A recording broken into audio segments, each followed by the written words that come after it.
90 के दशक तक टीवी या सिनेमा में कैमरा डिपार्टमेंट में ज्यादा महिलाएं दिखाई नहीं देती थी।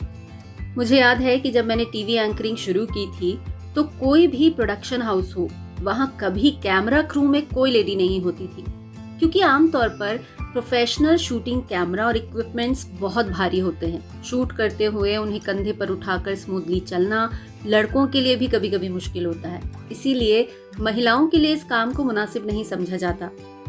लेकिन अब सिचुएशन काफी बदल गई है। अब तो हर हाथ में कैमरा है।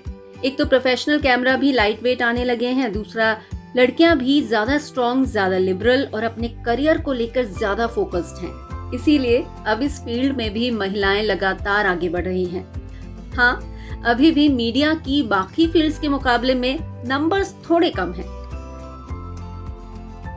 सिनेमेटोग्राफी की फील्ड में भारतीय महिलाओं के आगे बढ़ने की संभावना को जन्म दिया BR विजयलक्ष्मी ने, जो भारत की ही नहीं बल्कि एशिया की पहली सिनेमेटोग्राफर हैं। इसके लिए उनका नाम लिम्का बुक ऑफ रिकॉर्ड्स में भी दर्ज हो चुका है।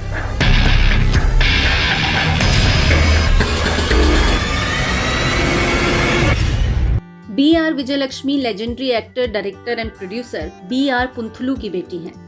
लेकिन जब वो कॉलेज में थी तभी उनके पिता की मौत हो गई थी। उनका इंटरेस्ट शुरू से ही सिनेमेटोग्राफी में था और वो किसी फिल्म स्कूल से इसकी ट्रेनिंग लेना चाहती थी, मगर संयोग से उन्हें वो मौका मिला जहां उन्हें अनुभव भी हुआ और प्रैक्टिकल नॉलेज भी मिली। उनके भाई रविशंकर एक कन्नड़ फिल्म का निर्देशन कर रहे थे, जिसमें सिनेमेटोग्राफर थे उस समय के मशहूर सिनेमेटोग्राफर अशोक कुमार। उन्होंने विजयलक्ष्मी को सलाह दी कि किसी स्कूल में जाकर सीखने से अच्छा है कि वो उनकी असिस्टेंट बन जाएं। बात उन्हें जच गई। उस समय उनके दोस्त एक्टर डायरेक्टर सुहासिनी भी उन्हें असिस्ट कर रही थी।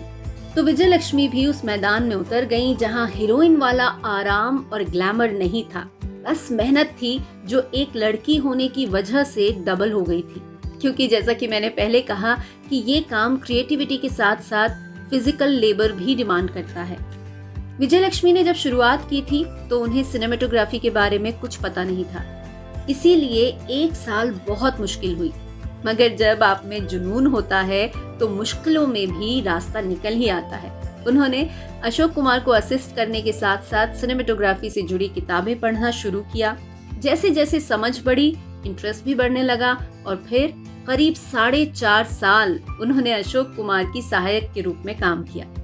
इस दौरान कई बार ऐसा हुआ कि अशोक कुमार किसी और फिल्म में व्यस्त होते तो वो अकेले ही किसी फिल्म के सीन की शूटिंग के लिए चली जाती। धीरे धीरे उनके काम और काबिलियत की चर्चा होने लगी और फिर 1985 में फिल्म निर्देशक के भाग्यराज की तमिल फिल्म चिन्ना वीडू में पहली बार उन्होंने बतौर इंडिपेंडेंट सिनेमेटोग्राफर काम किया और बन गई एशिया की पहली विमेन सिनेमेटोग्राफर।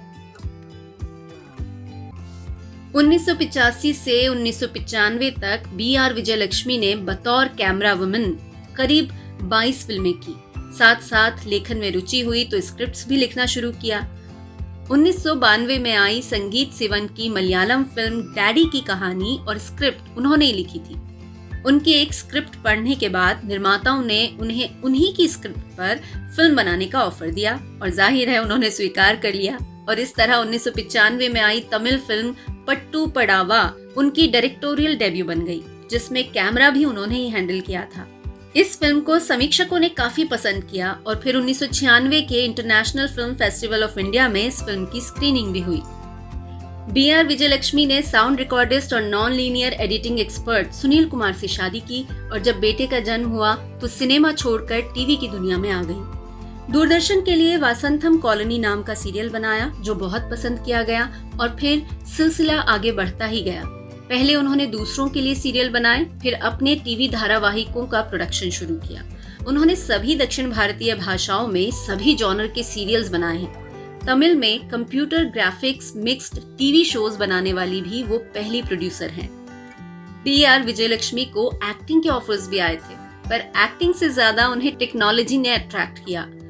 2005 में वो सारेगामा कंपनी की टीवी सॉफ्टवेयर डिवीजन की बिजनेस हेड बनी और फिलहाल वो सारेगामा के साउथ टीवी की सीनियर VP हैं। BR विजयलक्ष्मी ने उस दायरे को तोड़ा जो ये दुनिया स्त्रियों के लिए बना देती है, लेकिन इसके लिए उन्होंने मेहनत भी खूब की और पुरुषों के वर्चस्व वाले क्षेत्र में अपनी एक अलग और मजबूत पहचान बनाई। साथ ही साथ दूसरी महिलाओं को एक नया रास्ता दिखाया।